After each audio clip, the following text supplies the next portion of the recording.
estamos cerrando esta serie que se llama Triología, ¿verdad? Que son 3 palabras, 3 temas principales acerca de la teología, que son la base de nuestra fe. Lo que estamos creyendo, por qué lo creemos y cómo eso nos ayuda y repercute en nuestras vidas. En este tiempo, en estas últimas 2 semanas, hemos hablado, en la primera parte hablamos de la santificación y cómo Dios nos toma, nos hace suyos y nos lleva en ese proceso de santificación hasta la vida eterna, ¿verdad? Y eso es algo que tú y yo debemos de vivir todos los días. La semana pasada el pastor Paul hizo un increíble trabajo compartiéndonos el mensaje acerca del pacto, la importancia de este y cómo podemos sellar ese pacto de parte nuestra a través del bautismo.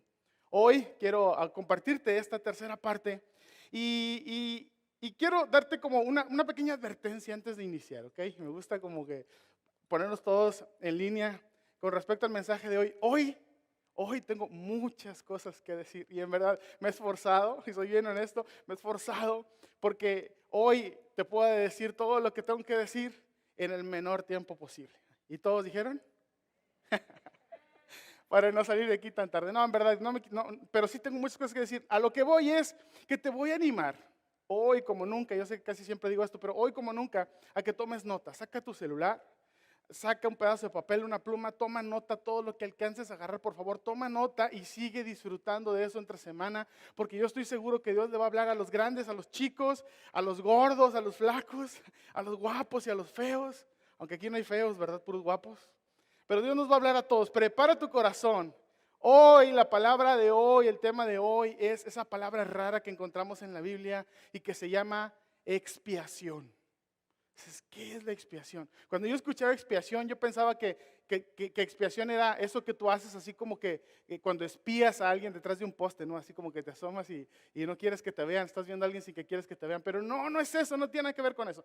La expiación es esta palabra rara que significa que tú quitas la culpa a través de un sacrificio o de una ofrenda. Eso es lo que significa expiación, es quitar la culpa a través de un sacrificio o una ofrenda que tú ofreces. El ejemplo pagano es todas las culturas, incluyendo la nuestra, los aztecas, ellos hacían sacrificios porque pensaban que el dios sol estaba enojado, o porque pensaban que no estaba lloviendo y por eso hacían algo para contentar, según ellos, al dios al que ellos adoraban, ¿verdad? Y eso es lo que es la expresión, ofrecer algo para contentar o para quitar los pecados o los errores con respecto de un Dios.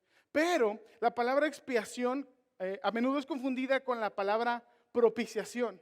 Y las dos las encontramos en la Biblia. Y generalmente se confunden porque generalmente vienen juntas, ¿verdad? Están correlacionadas la palabra expiación y la palabra propiciación. Pero la palabra propiciación es diferente porque la palabra propiciación, significa el cambio de actitud de aquel que recibe la ofrenda. Y para hablar, yo sé que son palabras raras, pero para un ejemplo claro y llano que todos podemos entender, sobre todo los hombres. ¿Hay hombres aquí? ¿Hay hombres en casa? Bueno, hay hombres más en casa que aquí, pero bueno, qué bueno. Imagínate este hombre que acaba de hacer enojar a su esposa. Ok. Ánimo, raza, ánimo, sí. Todos, ya nos identificamos, ya nos empezamos a identificar, ok. Y viene manejando a su casa del trabajo y sabe que la va a encontrar aquella con las uñas así. No es por experiencia propia, ¿ok? Estoy tratando de que aquí la gente se conecte con la predica. Y está bien enojada y va en el camino y en el camino se para en la florería y compra un ramote de flores bien grande, ¿verdad? Muy apenas lo puede meter al carro, le da su carro, llega a su casa, se baja del carro, agarra el ramo, entra a la puerta y le dice, mi amor, mira lo que te traje. Y aquella que estaba así, ay, mi amor, gracias. Y se le olvida todo y recibe ese regalo, ¿ok? ¿Amén o no amén? Amén. Esta teología de la propiciación y la expiación, hombres, tenemos que tenerla bien aprendida, ¿ok? La expiación es aquello, el acto de comprar, traer y entregar las flores. Eso es lo que es la expiación, ¿ok? Porque estás intentando hacer algo para quitar todas las culpas, todos los errores. Y la propiciación es el cambio de actitud en el corazón de la mujer que recibe esa ofrenda. ¿Estamos? De esa manera, y puestas las bases de este mensaje, vamos a ver. Mira, yo sé que hoy pudiera cortar el mensaje aquí y que ya nos podemos ir a la casa o a comer todos, pero no se trata, recuerda que esta serie no se trata solamente de entender el significado de las palabras, sino la profundidad y por qué es tan importante tenerlas, practicarlas, vivirlas en nuestra vida. Y por eso el resto del mensaje se trata de eso. Desde el inicio, Dios ha querido, ha anhelado una relación de amor con nosotros. A lo largo de la historia, Dios ha hecho todo para que esa relación que una vez el hombre rompió, fuera restaurada. ¿Estamos en eso? Es una relación de amor. Y eso lo vamos a leer en Efesios capítulo 1, versículos 4 al 5. Dice, desde antes de crear al mundo, desde antes de la creación, Dios nos eligió por medio de Cristo para que fuéramos solo de Él y viviéramos sin pecado. Esta semana, me acordé ahorita, esta semana estuvimos en grupos de vida estudiando acerca de la creación, cómo Dios creó al hombre y lo creó con este deseo de tener una relación con Él. Y después de crear al hombre, fue sábado y descansó Dios y disfrutó de eso. Ahorita vamos a hablar un poquito más de eso, pero me encanta y aprovecho para decirte, pero hago este paréntesis, si tú no estás en grupos de vida, tú te estás perdiendo de un montón de cosas padrísimas, divertidas y muy, muy edificantes para tu vida. Entonces, conéctate a un grupo de vida, te estás perdiendo de muchísimo si no lo estás haciendo, ¿ok? Cierro el paréntesis y continuamos. Dios nos amó tanto que decidió enviar a Jesucristo para adoptarnos como hijos suyos, pues así había pensado hacerlo desde un principio. Y eso es lo que dice la Biblia. Todo es una historia de amor. Y mira, desde aquí yo quisiera que te conectes y empieces a recibir lo que Dios tiene para tu vida el día de hoy. Tal vez tú hoy llegaste aquí, tal vez tú hoy estás en casa viendo esta prédica. Y tú sientes que el mundo a tu alrededor tal vez se puede estar cayendo. Solo necesitas recordar hoy que eres objeto del amor de Dios. Y que Dios te creó para amarte. ¿Amén a eso? Lo recibes y amén. La historia de Dios y el hombre empieza en la creación, crea Adán y Eva. Adán y Eva caen en pecado, se rompe todo. Más adelante la Biblia nos narra cómo Dios escogió a un hombre llamado Abraham. Y fue y le dijo, Abraham, deja a tu pueblo, a tus tierras, a tu parentela y ven que te voy a llevar a la tierra prometida. Abraham creyó, escuchó la voz de Dios y creyó y obedeció a Dios dejando todo atrás. Empezó a caminar. En el camino, él y su esposa no podían tener hijos, su esposa era estéril. Pero Dios le dio la promesa de que le iba a dar un hijo y que a través de ese hijo iba a multiplicar muchísimo, iba a ser de bendición para todas las naciones. Pero ellos no creían, su esposa lo dudó un poco y se rió. Y por eso a su hijo le pusieron Isaac, porque Isaac significa risa. Entonces su esposa quedó embarazada, tuvieron a ese hijo. Imagínate, anhelando un hijo por tantos años después lo tuvieron.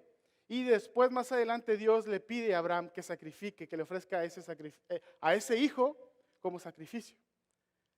Nada más para probar el corazón de Abraham. Abraham no puso objeción y accedió a hacerlo. Tomó a su hijo y subió a la montaña. Cuando yo subo a la montaña, a veces, ayer fui a la bandera y estaba pensando, Abraham caminando con su hijo, si su hijo fuera como los míos, en verdad no sé cuántas preguntas le habría hecho Isaac. Imagínate contestar y argumentarle a Isaac por qué no llevaban cordero para el sacrificio. Y el niño no sabía que él iba a hacer el sacrificio, ¿verdad? Total que llega ya, Abraham hace el altar, pone a su hijo y está a punto de sacrificarlo con todo el dolor de su corazón, pero Dios lo detiene. Y Dios le da un cordero atorado de los cuernos de un arbusto y le dice, hey, no lo sacrifiques a tu hijo, ya fue suficiente, sacrifica a ese cordero. Entonces desata a su hijo, ata al cordero y lo ofrece como sacrificio a Dios. Todo eso que está pasando es una sombra que apunta a lo que había de venir. Isaac creció y fue padre de dos, Esaú y Jacob, dos mellizos. Esaú fue nombrado el mayor, el de la primogenitura, el que tenía por derecho la herencia. Pero Jacob siempre quiso eso y en un momento de debilidad de Esaú y de astucia Jacob se intercambiaron la primogenitura. Engañó a su hermano y tuvo que huir de esa tierra. En la huida, lejos de su pueblo y de su familia, tuvo a 12 hijos. Uno de los menores era José. el cual la Biblia menciona como, se le denomina, se le conoce como José el soñador. A José tampoco sus hermanos lo quisieron. Lo despreciaban, lo humillaban y terminaron al final vendiéndolo a unos mercaderes de esclavos que pasaban por ahí. De esa manera los mercaderes lo compraron y se lo llevaron a Egipto. En Egipto fue vendido como esclavo y lo fue comprado por un alto funcionario de gobierno egipcio que era Potifar. Pasaron un montón de cosas. José terminó en la cárcel y después fue llamado de la cárcel a ayudarle al faraón a revelarle unos sueños. Esto lo pudo hacer gracias al favor de Dios y el faraón lo puso como gobernador de todo Egipto. El único que tenía autoridad sobre él era el faraón, pero él gobernaba el resto del país. Hubo una hambruna y Jacob y sus 12 hijos y sus familias tuvieron que venir a Egipto. José los acogió y los instaló en Egipto para ayudarlos a sobrevivir. De esa manera fue como el pueblo de Israel terminó en Egipto.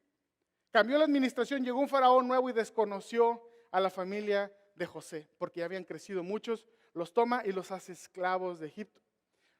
Durante 400 años fueron esclavos en Egipto, pero un día Dios escuchó su clamor y levantó a Moisés como el libertador. Entonces Moisés viene y habla con el faraón se niega, vienen 9 de las 10 plagas y empieza a devastar toda aquella tierra y el gobierno de Egipcio. A la 10ª plaga era el ángel de la muerte que había de pasar y quitar la vida de todos los primogénitos en Egipto. Esa noche Dios le da instrucciones a Moisés y le dice que todos se metan en sus casas, que todos maten un cordero y que de la sangre de ese cordero la pongan alrededor de la puerta principal de la entrada de cada casa. Así el ángel de la muerte cuando pase no va a entrar en esa casa porque verá la sangre, sino que va a pasar por encima de ustedes y solamente va a afectar a los egipcios.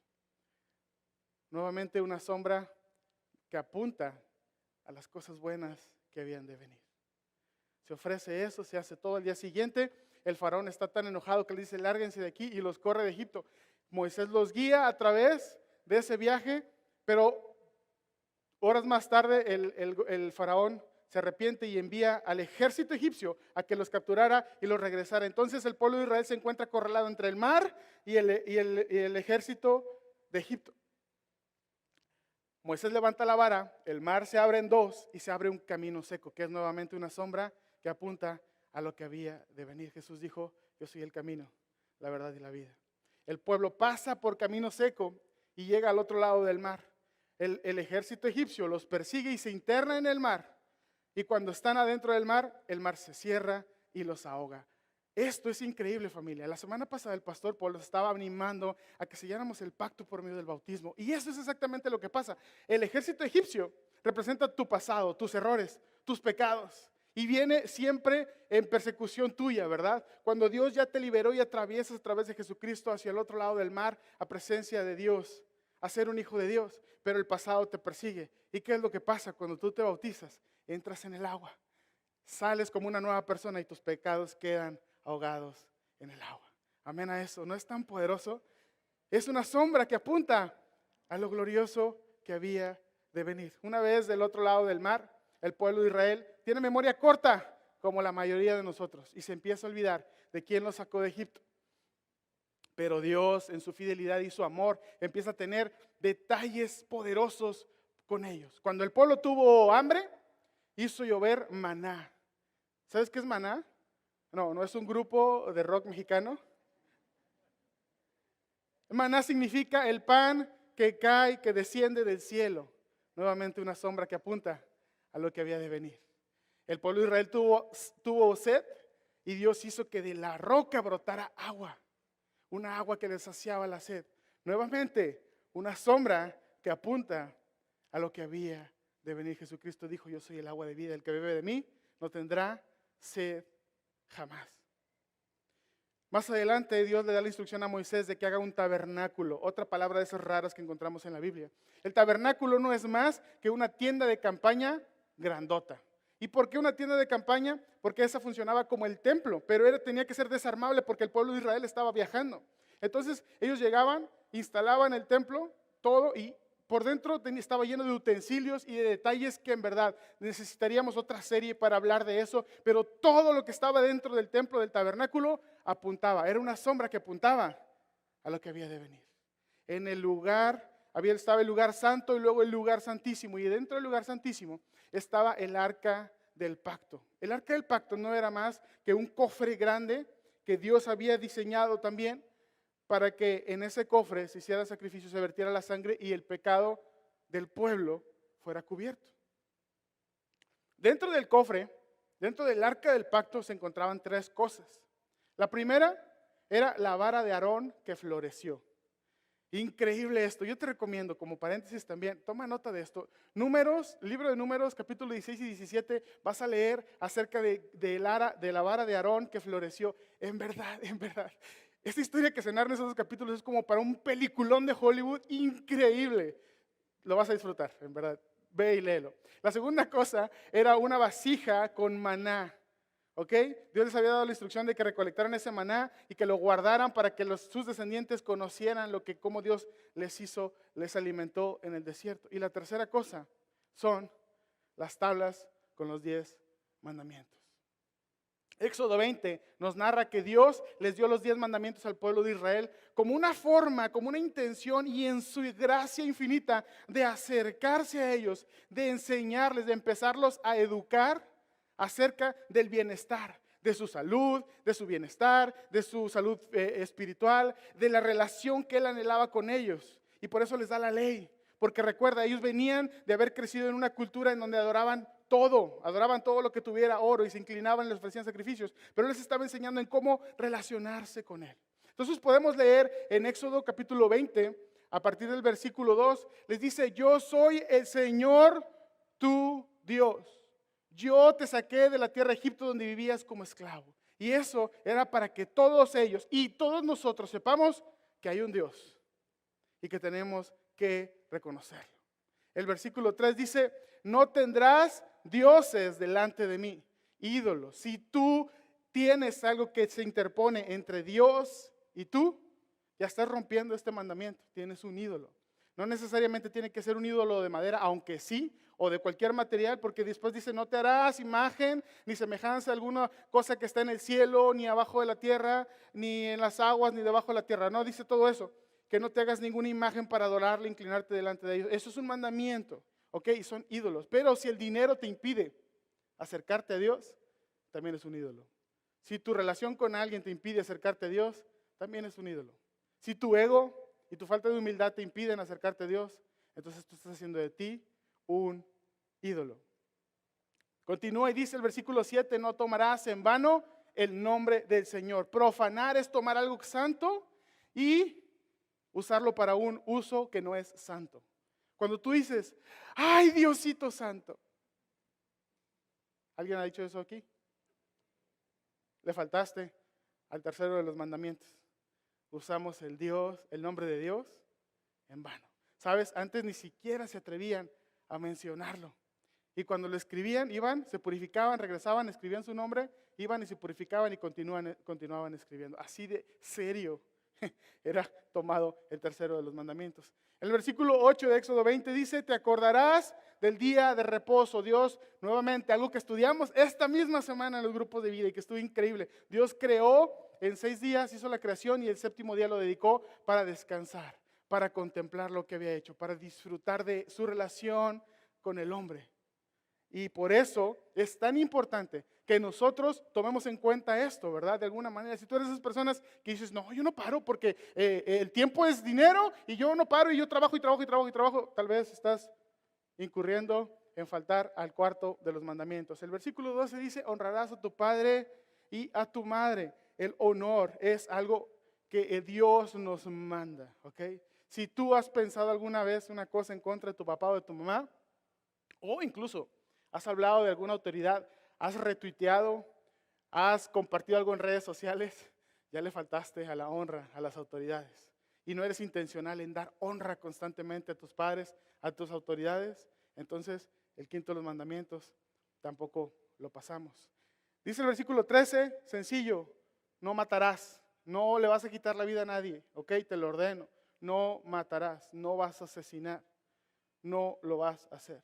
Después Jesús vino y dijo que cualquiera de nosotros que tenga algo en contra de uno, de nuestro prójimo, es como si lo hubiera ya matado en su corazón.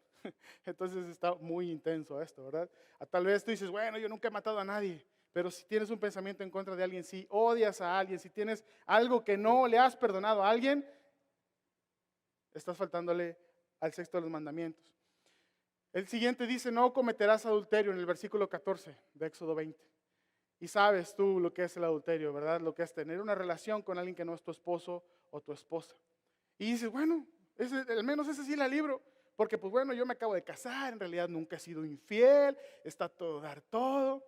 Pero Jesús vino tiempo después y dijo que cualquiera que deseara en su corazón a una mujer ya había adulterado en su corazón. ¿Recuerdan? Santificación, todo nace en el corazón. Robar, no robarás. Y esto incluye los 5 pesos de la bolsa de tu mamá, quedarte con el cambio del mandado, moverle los numeritos para no pagarle a Hacienda lo que le tienes que pagar. No robarás. No darás falso testimonio, no dirás mentiras, no mentirás, ¿verdad? Es importante esto. Si alguno de nosotros aquí dice, yo nunca he mentido, lo acaba de hacer. Y por último dice, no codiciarás ni la mujer, ni el carro, ni la casa, ni los zapatos, ni el físico, ni el esposo, ni la esposa de nadie. Y si tú has dicho, híjole, yo quisiera tener lo que tiene aquel, yo quisiera tener, porque yo no puedo tener ese carro, porque yo no puedo tener ese cabello, porque yo no puedo tener ese abdomen como el del pastor. No, bueno, no. Olviden que dije eso. El 10º mandamiento ya lo faltaste si dijiste eso, pensaste eso, ¿ok? Ahora sí, vamos a hacer el examen. Levante la mano, ¿cuántos aquí decimos todos check y ninguno de esos hemos fallado? Levante la mano. Aleluya. Ok, 9, está bien, uno te chance, 9. Levante la mano, 9 dices, no, yo sí, a 9 sí la armo, a esos no, pero 9 sí. Ok, 8, estamos de oferta, 6, 7. La mitad, tienes que ser la mitad. La mitad dices, mira, sí, eso sí, 5 no, y 5 sí, vamos parejos, tablas con Dios, ahí la llevamos, 4, 3. Ya llegamos al punto, ¿verdad? Nos damos cuenta que ninguno de nosotros es libre de faltar a todos los mandamientos.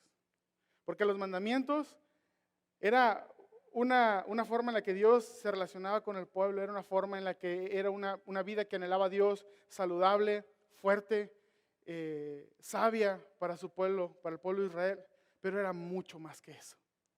Los 10 mandamientos eran una sombra que apuntaba a lo que había de venir.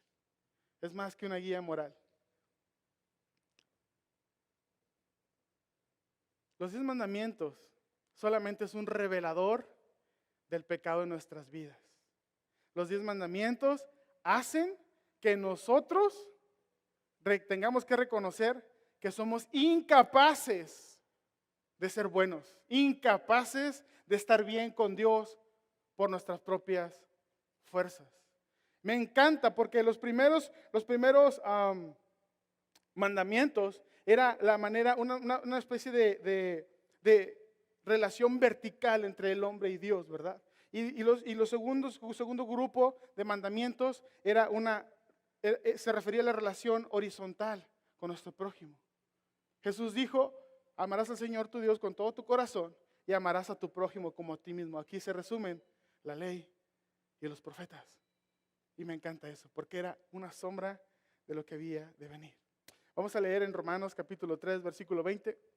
Dice, pero sabemos que todo lo que dice la ley se lo dice a los que están bajo la ley, para que todos callen y caigan bajo el juicio. Hace un momento todos callamos aquí, ya que nadie será justificado delante de Dios por hacer las cosas que la ley exige. La ley sirve para reconocer el pecado. ¿Para qué sirve? Para reconocer el pecado. Y es solamente una lista de cosas que apuntan hacia nuestra vida, acerca de las cosas que no están bien. Lo que hacen los 10 mandamientos es solo muestran qué necesitados, cuán necesitados estamos de un Salvador. Amén a eso. Romanos capítulo 3, versículo 21 continúa diciendo, pero ahora, aparte de la ley, se ha manifestado la justicia de Dios. Y de ello dan testimonio la ley y los profetas. La justicia de Dios por medio de la fe en Jesucristo es para todos los que creen en Él. Pues no hay diferencia alguna. Por cuanto todos pecaron y están destituidos de la gloria de Dios. Pero son justificados, continúa el 24, gratuitamente por su gracia, mediante la redención que proveyó Cristo Jesús. Amén. Jesús fue sacrificado. Él tomó nuestro lugar en una cruz. Hebreos capítulo 10, versículo 1 dice, porque la ley de Moisés era solamente una sombra de los bienes que habían de venir y no su presencia verdadera. El versículo 10 dice, por eso la ley nunca puede hacer perfectos a quienes cada año se acercan a Dios para ofrecerle los mismos sacrificios. Dios nos ha consagrado porque Jesucristo hizo la voluntad de Dios al ofrecer su propio cuerpo en sacrificio una sola vez y para siempre. Aquí, iglesia, es donde tenemos que entender que nosotros nunca vamos a poder cumplir con los mandamientos de Dios, pero la única salida, el único remedio a eso es Jesucristo en nuestras vidas. Amén. Jesucristo fue llevado a la cruz para hacer un sacrificio que expiara y que propiciara el cambio en el corazón de Dios, de la ira hacia la gracia. Pero solamente Jesucristo lo podía de hacer. Jesucristo fue crucificado un viernes, fue muerto un viernes. Y estaba yo pensando, ¿y qué tal si nos imaginamos qué habrán hecho todos los seguidores de Jesús, los que estaban cerca de Él, el sábado siguiente, la noche siguiente? Tal vez esto no sucedió, posiblemente no sucedió, pero yo me lo quiero imaginar así. Imagínate que de alguna manera encontraron un lugar y se reunieron ahí, ¿verdad? Estaban todos tristes, estaban todos de luto, porque Jesús acababa de morir. Sus esperanzas estaban por el suelo. Pero se reunieron para animarse unos a otros y ya que estaban reunidos, empezaron a hablar de Jesús en memoria de Él. Y puedo imaginarme cómo Santiago, el hermano de Juan, los hijos de Zebedeo, en medio de esa reunión ahí dijo, hola, buenas noches. ¿Será que puedo decir algo? ¿Saben? Yo estaba pensando, al Señor lo mataron ayer y todo este día no me he podido sacar de la cabeza lo difícil que será de aquí en adelante. Tengo que decirlo. Cuando Jesús nos invitó a mí y a mi hermano a ser sus discípulos, yo me emocioné porque yo estaba hambriento de poder. Yo siempre deseaba ser como lo que tenían los romanos, tener lo que tenían ellos, ser como lo que tenían o ser como los hombres poderosos. Yo siempre estaba envidiando a las demás personas que tenían cosas que yo no tenía. Cuando Jesús me invitó, yo me imaginé que Él iba a ser el próximo, que Él era el Mesías y que estando con Él yo iba a tener, me acuerdo todavía, híjole, qué pena, pero mi mamá una vez se acercó con el maestro y le dijo, Señor, cuando tú llegues a tu puesto de gobierno, mis dos hijos los sientas a tu izquierda y a tu derecha, por favor, que ellos sean de los altos funcionarios contigo. Imagínense qué oso mi mamá hablando con el Señor. Pero tenía razón. Yo anhelaba lo que otras personas tenían. Y siempre estaba buscando ser mayor que los demás. Hasta aquel día en el que el Señor vino y se inclinó delante de mí, se puso una toalla en el hombro y me empezó a lavar los pies. Y me enseñó que si yo quería ser grande, tenía que tener una actitud de servicio. Y desde entonces no he podido, con la culpa de la envidia en mi vida. Se hizo un silencio y de repente otro hombre se levantó y dijo, amigos, ¿puedo decir algo? La primera vez que yo vi a Jesús, de hecho fue la primera vez que vi en mi vida.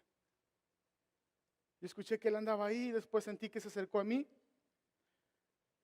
Escuché que escupió y yo no me expliqué por qué. Pero después sentí que me estaban poniendo algo en los ojos. Más tarde me di cuenta que era lodo de la saliva de Jesús. Pero bueno, eso no importa, ¿verdad? Porque lo que pasó fue que cuando él puso eso en mis manos, por primera vez en mi vida pude ver. Él puso lodo en mis ojos y fui sano. Lo vi a él y empecé a verlos a todos. Lo que yo me imaginaba cómo era, empezó a tomar sentido en mi vida. No pude hacer otra cosa más que abrazar al Señor fuertemente y le dije, gracias Señor por salvarme. Gracias por sanarme. Me levanté y empecé a correr y gritaba a todo el mundo y le decía, ya puedo ver, el Señor me sanó. Ya no tengo que pasar la vida en obscuridad. Lamentablemente, nuestros amigos, ustedes saben quiénes son, los religiosos, se enojaron. Porque casualmente, ese día era sábado. Y le dijeron al Señor que él no podía andar haciendo sanidades en sábado. Y se enojaron con él. Pero sabes, yo no sé si sábado, viernes o miércoles, lo único que yo sé es que yo estaba ciego y ahora puedo ver.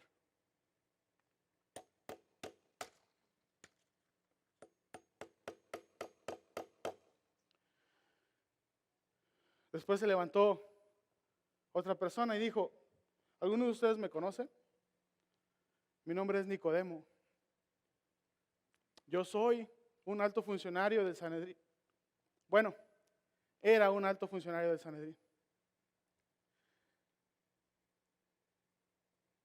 Yo quiero decir que cuando yo conocí a Jesús y empecé a escuchar de él, yo preferí en vez de seguirlo, adorar el sistema. Yo puse algo enfrente de él y mío, había algo que me impedía seguirlo. Una noche fui, según yo, a escondidas a ver a Jesús. Y él me recibió muy amable. Me senté con él y me empezó a hablar. Yo no quería perder lo que tenía, por eso me ocultaba. Pero él me enseñó, me miró a los ojos, me tomó de los hombros y tiernamente me dijo, Nicodemo, lo que tienes que hacer es nacer de nuevo. Todas las cosas externas a las que estás acostumbrado no sirven de nada porque la transformación viene desde tu interior y eso solamente Dios lo puede hacer. Sembró tanto esas palabras en mi corazón que pude darme cuenta que yo tenía ídolos delante de Dios y mío. Desde ese día no pude dejar de pensar y considerar en serme seguidor de Jesús. Hasta ayer que lo decidí al verlo en la cruz. Y mi amigo José y yo fuimos y reclamamos su cuerpo y lo preparamos para el funeral. Pero yo tenía ídolos en mi vida.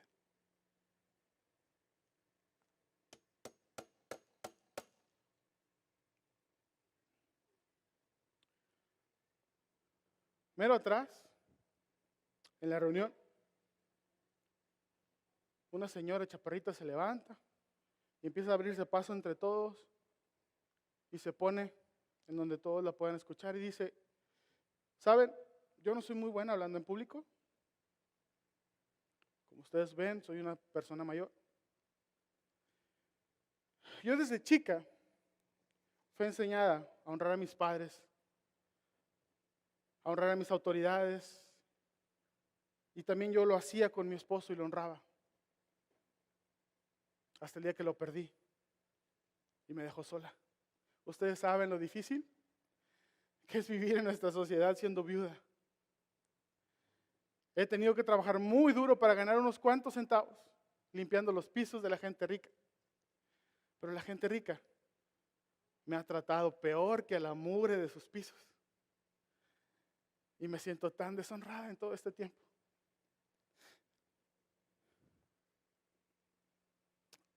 Un día decidí ir a adorar al templo. Y en el momento de la ofrenda pasé a dar todo lo que tenía en mi bolsa. Porque yo quería adorar a Dios.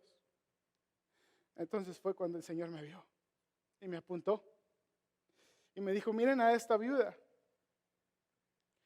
Ustedes vienen y dan de lo que les sobra, pero ella ha venido y ha entregado todo lo que tiene.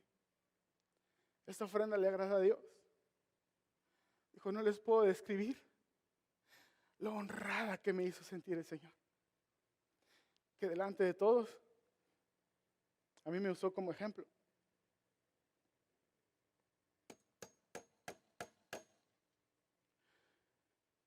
Se oyó que arrastraban una silla, con un ruidazo, ya saben, de esa gente que interrumpe todo, ¿verdad? Se arrastró una silla. Se subió a la silla y dijo, hola a todos, yo me llamo Zaqueo. Como ustedes pueden ver, la genética no me favoreció mucho. Yo había escuchado de Jesús y lo quería ver, pero había una multitud tan grande que no lo alcanzaba a ver. Tal vez algunos de ustedes me conocen porque yo antes trabajaba muy directamente con la Secretaría de Hacienda Romana. Yo era recaudador de impuestos. Aquel día yo me subí al árbol esperando ver a Jesús, por fin saber quién era ese de que tanto se hablaba. Lo que me sorprendió fue que Jesús me vio a mí. Yo lo quería ver a Él, pero Él me vio a mí. Y más allá de eso,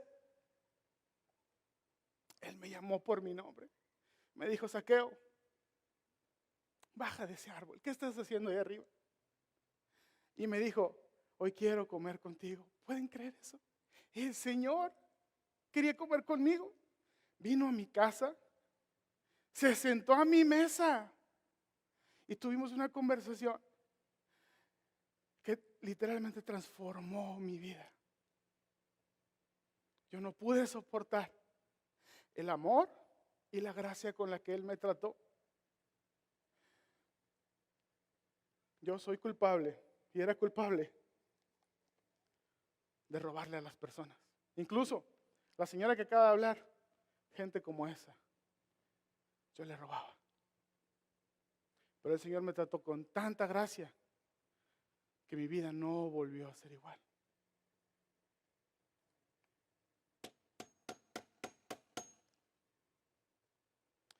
En el rincón estaba una persona sentada en el suelo y con los brazos así.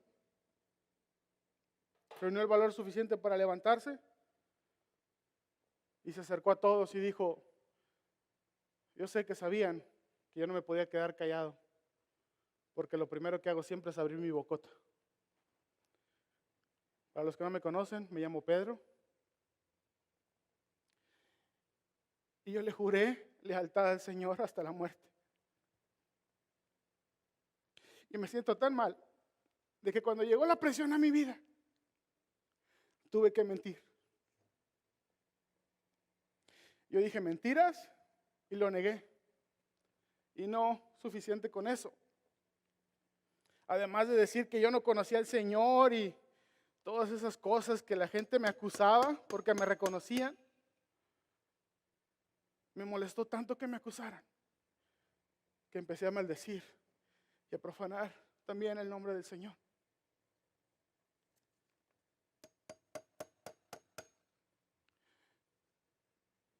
Y yo no le deseo nada a nadie, algo similar a lo que estoy sintiendo ahorita.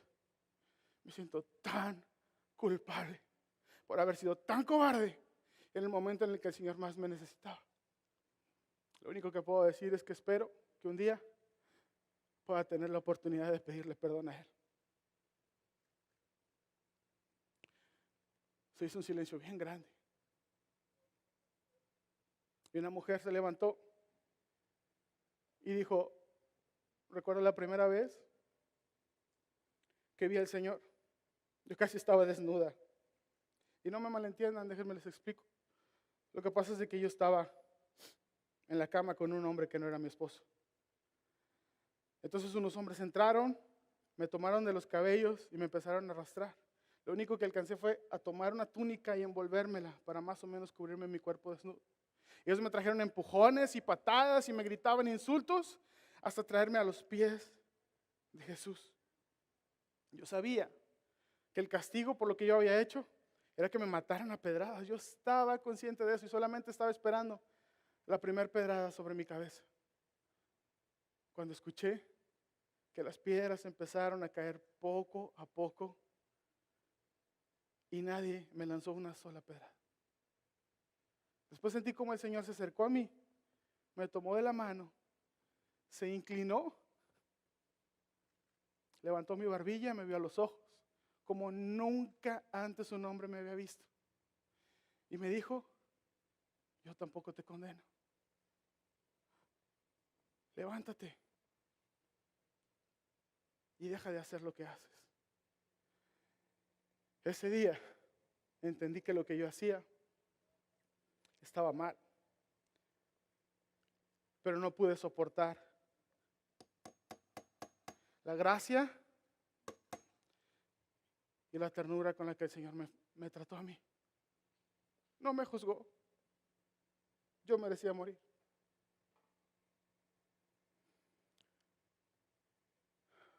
Por último, se levantó un hombre de aspecto áspero, un poco maloliente.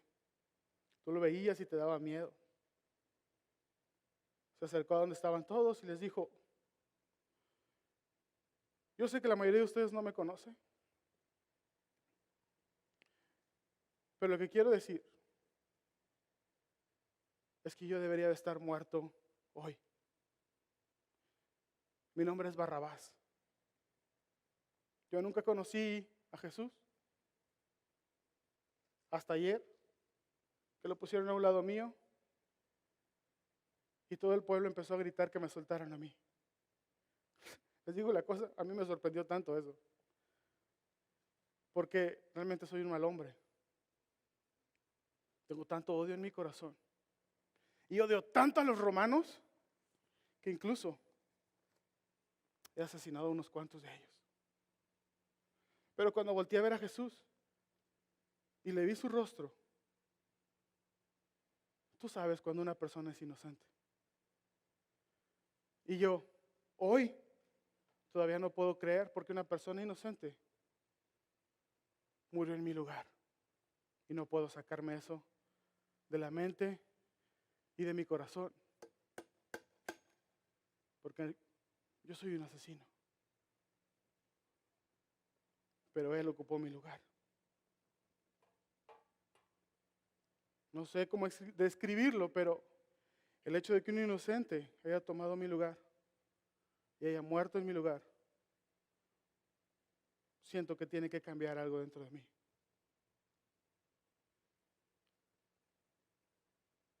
Se hizo un gran silencio.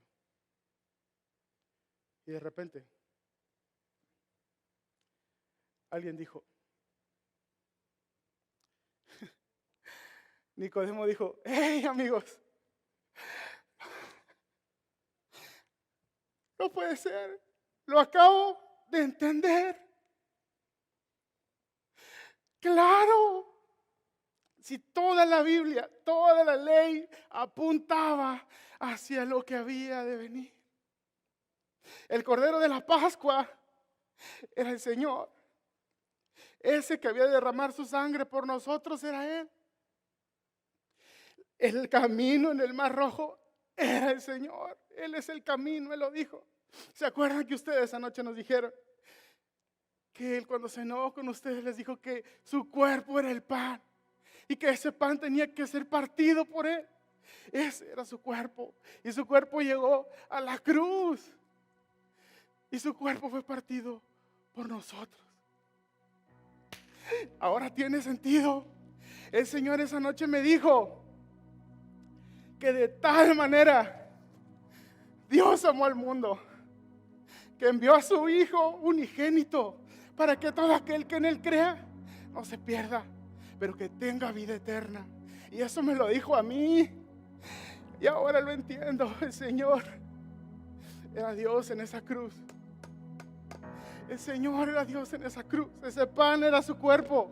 Y ahora entiendo también que Él dijo que la copa de vino simbolizaba su sangre, que había de ser derramada por nosotros. ¿Y qué creen? Él derramó su sangre por nosotros en la cruz. Y Él nos lavó de todo esto. Ahora lo entiendo. Nosotros nunca pudiéramos haber cumplido con esto, pero gracias a eso, ahora somos salvos y somos libres y somos perdonados y somos restaurados y somos llamados a vida. Y el Señor nos dará una segunda oportunidad y podremos estar en su presencia. Ahora todo está tan claro. El Señor ocupó nuestro lugar en la cruz.